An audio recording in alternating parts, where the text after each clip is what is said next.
Hello, Spotlighters. This is your official recap video for those of you that missed our fall kickoff meeting. We have tons of exciting things to talk about, and I promise I will try to keep it concise, but get excited because we have a very big announcement in this recap. The first thing that we always do in our recaps is we recap our last season. So our summer season was amazing. We kicked it off with a huge fundraiser for our musical, and we did a giant casino night. And as you can see here, it was a blast. There was a ton of people there, and we raised quite a bit of money to help us produce The Wizard of Oz. Our second thing that we did in the summer was we paired up with Tanglefoot. We are members of the Tanglefoot Association, and we offered to host the Children's Street Art competition, although it wasn't really a competition, it was more of just to have fun. But it was in the parking lot next to Pogolino's, and a ton of kids came out. It ended up being a very successful day, even though it was extremely hot. But our Wicked Witch showed up, of course, and took a bunch of pictures with the kids, and they all had an absolute blast. So thank you to all of you that came out and visited us.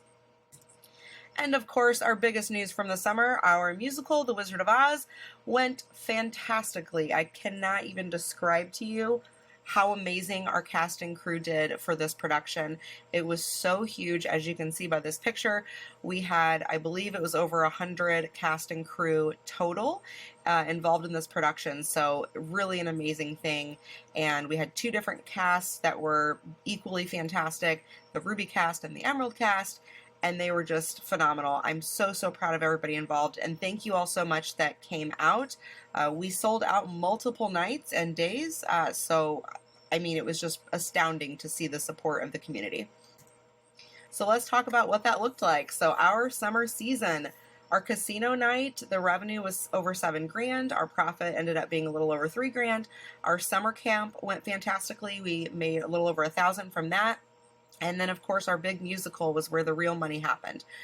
We had an auction for some different items in the show, t-shirts, flowers, posters, a donation, and then our ticket sales were incredible. It was over $25,000, so that's just insane, and I'm just still speechless about that.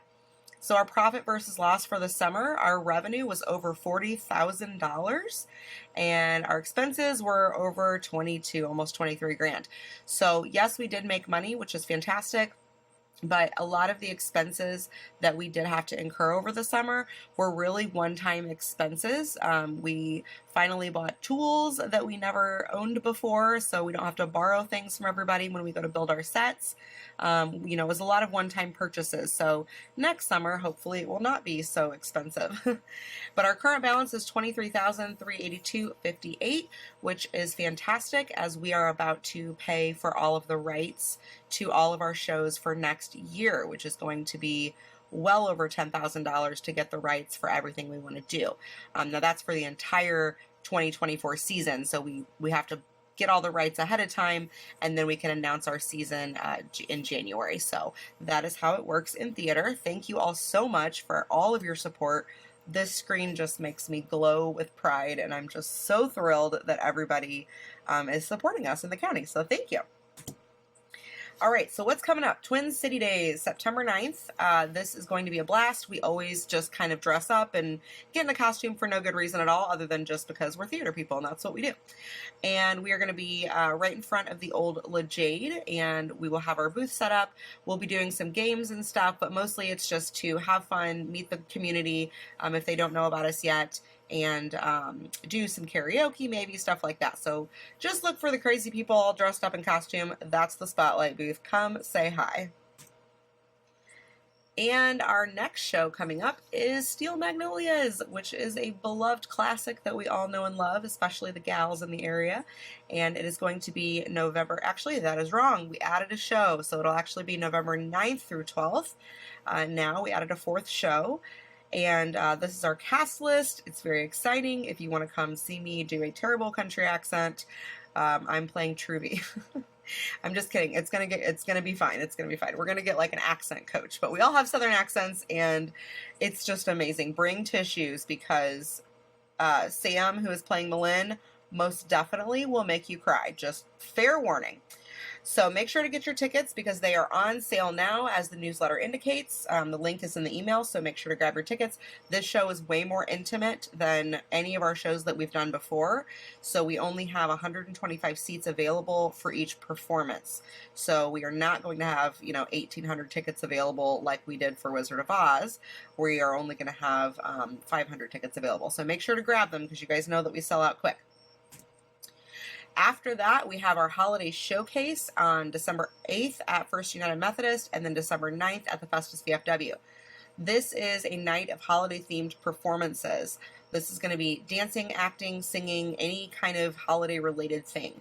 So if you are interested in auditioning, we will have more information about this coming up soon. But we do know that auditions will be early November. There will be some rehearsals, but not a ton, about 4 of them. And then we will perform for the community on those 2 nights, and it will be a beautiful thing. And that's what's up. If you have any idea submissions, scan this QR code if you were like, oh, I really think this would be good on the holiday showcase. Whether or not you want to perform it, if you just want to see it, or if you do want to perform it, this is the spot to do it. But this is not your audition sign up. We will have that separate. Okie dokie. Our one piece of big news that we just announced recently is the pairing with Summer Youth Musicals. So this is a group in Hillsboro led by Jacqueline Brown and Amy Smith, and they are incredible ladies that started this children's theater program. And we went and saw Annie, and we loved it. And so we had an idea, and we approached them about it, and they loved it. So they are officially part of Spotlight now. So basically what that means is Spotlight has absorbed Summer Youth Musicals, which means that they will be able to direct our children's theater division. Because, as we all know, we have a ton of kids involved, and a ton of adults, and a ton of teens, and just a ton of people in general. And it makes it really hard to pick shows that are for all ages. And you guys know how much I hate to turn people away. So this gives us so many more opportunities.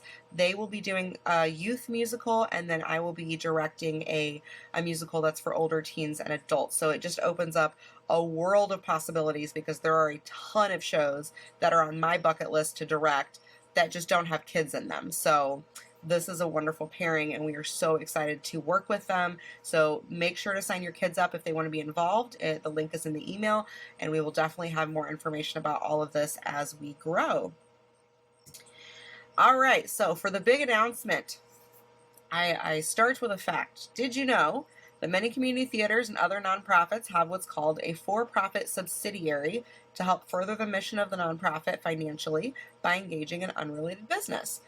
So what this means is, like, for example, hospitals have gift shops, right? Well, the gift shops are not actually the nonprofit. They're not healing people, but the profits from the gift shop go to support the hospital. It is the same thing for community theaters. Usually we don't make enough money through donations and ticket sales to really fund the growth that is necessary, especially for Spotlight, because we grow exponentially every single day, it seems.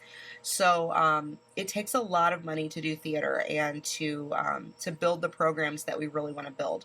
So in order to do that, I discovered this little fact, and being a lover of business and, having the background that I have in starting businesses and watching them grow, I decided it was time to start a little side hustle for Spotlight so that all of the profits can go to help Spotlight and we can just keep growing. So I thought to myself, what businesses already exist in this town and which ones do not? Who are the most underserved markets or demographics in Festus and the surrounding towns? And I came up with 3. The first one being the remote workers. These are the people that do not have anywhere to sit on their laptop for an extended period of time to work and drink coffee without feeling guilty about taking up limited space. Obviously, we've got the Corner Cup, we've got the Brick, we've got Braided Bakery. We've got some really great little spots on Main Street, but they're small, and I feel really guilty when I want to go work on my laptop because they have such limited seating, and so it just makes me feel guilty to sit there longer than 30 minutes or so. So in the big cities like St. Louis and other huge cities, co-working spaces are a very popular thing, and we do not have that here. So that is the first underserved market. Number 2, our youth. They have nowhere to hang out after school, nothing that passes the vibe check, and no place to make new friends outside of school, besides, of course, Spotlight. And of course, there are some other groups and things, sports, obviously, but there's not really a location that they can just go hang out with their friends. I know the older teens, especially, they don't want to go sit at the park, and there's just not anything around here. And our third underserved demographic, in my personal opinion, are the adults after 9 o'clock, me being one of them. We have nowhere to go after 9 o'clock, even on a Friday and Saturday night, unless you want to go to a bar or something, but a lot of us are just not bar people, and we really just want a place to lounge and play games, drink coffee, whatever, just hang out with our adult friends, do some karaoke maybe, whatever, trivia nights. So there's not really anything that's like low-key fun, not a bar scene, that is open after 9 o'clock. So I feel like our community is not serving these people, and since Spotlight's mission is so community-driven, we're going to fix that and help fund Spotlight while we do it. So here is the vision. A place for remote workers Monday through Friday, 8 to 4, with free coffee, cozy seating, fast Wi-Fi, and plenty of space to work. A place for our youth, 4 to 9, it might be 4 to 8, haven't decided. Video games, board games, music, karaoke, if they want gaming tournaments, monsters and Takis galore. There's just a ton of things that our youth could do. And of course our adults, Sunday through Thursday, they would have a place 9 to midnight, or Friday and Saturday, 9 to 2 a.m. This is not a bar scene. We're talking coffee, karaoke, trivia, board games, anything like that. This place sounds magical, doesn't it? So how can we serve these people and connect it to Spotlight? Well, if such a place existed, it would be a place for jobs for Spotlighters, especially our older teens that are all looking for jobs. It would be the place to chill before and after rehearsals or shows. I was thinking a vintage theater, music, cinema decor. We would also have the space to run lines, have vocal lessons and acting lessons on the weekend mornings. We could have princess parties on the weekends where Spotlighters dress up as princesses. We can hold fundraisers like themed karaoke nights, trivia, etc. It would give our singers a place to perform if they want to do open mic nights. Oh, there's a spelling error there. And obviously we would recruit everybody that comes in into joining Spotlight. So lots of ways to connect to Spotlight. Do you all like the sound of something like this? Yes, I got very dramatic at the meeting. It was very exciting.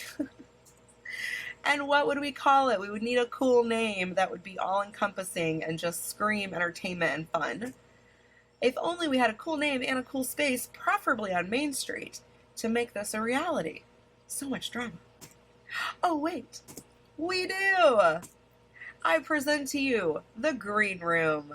We have officially signed the lease on 214 East Main Street, and we are going to open the Green Room, which is the coolest name ever, and is going to serve all of those people, and we're going to be able to do all of those things in this beautiful space that has the original hardwood floors, the original ceiling.